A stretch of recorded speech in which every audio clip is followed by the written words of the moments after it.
20,000 Leagues Under the Sea. Chapter 2. A strange whale. I was dragged about 20 feet below the waves, but 2 strong kicks brought me back to the surface. I watched the Abraham Lincoln disappear into the darkness. "Help! Help!" I cried in desperation. My mouth filled with water and I felt myself suffocating. Then strong hands pulled me up. It was Conseil. "Were you flung overboard too?" I asked him, gasping for breath. "Not at all, monsieur," he replied. "I work for monsieur, so I had to follow him." "Where's the ship?" I cried. "Monsieur must forget about it," he replied. "Its propeller and rudder are broken. It cannot turn back for us now."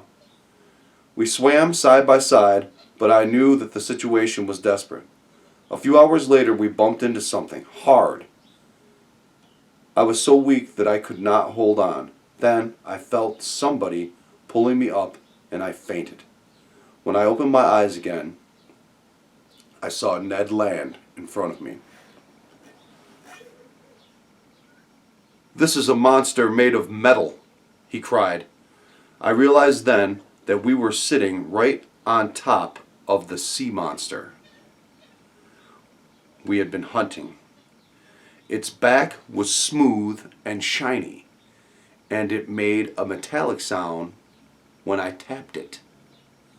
"It must have been made by man," I said, "and there must be an engine because it can move so quickly." "I have been here for 3 hours," Ned replied, "and I have seen no sign of life. It hasn't even moved." As he spoke, he heard a bubbling sound at the end of the strange machine, and it began to sink slowly into the sea. Ned stood up and began to kick against the metal, shouting at the top of his voice. Almost at once the machine stopped diving, and a hatch opened.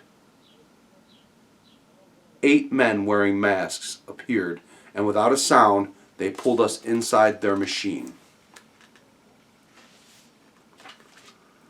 The hatch closed, and we were in total darkness. The men pushed us into a room and locked the door. Ned kicked against it, shouted angrily again. "Keep calm, Ned," I said, "and do not get us into trouble. Let us try and find out where we are first."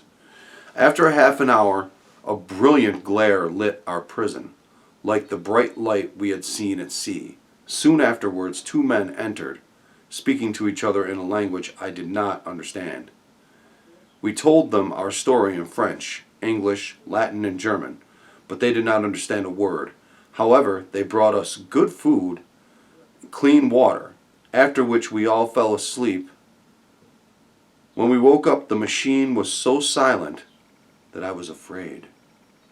"Perhaps we are at the bottom of the sea," I thought, trembling.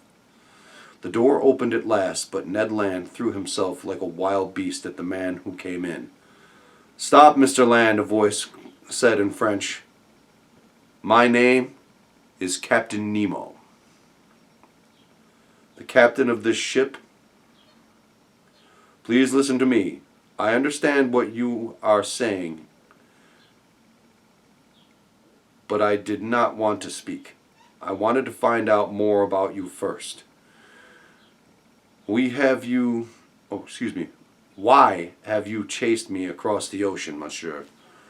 I replied. "You must know of all the problems you have caused by damaging ships. We thought there was a dangerous monster in the sea." "I no longer live in the world," he said, his eyes flashing with anger, "and I no longer have to obey any of its rules.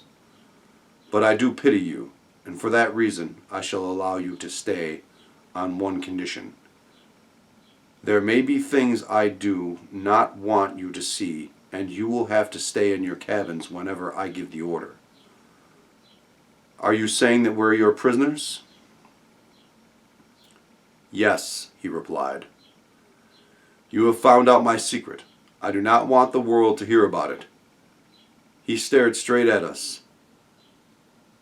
"I could throw you to the bottom of the sea," he said. End chapter 2.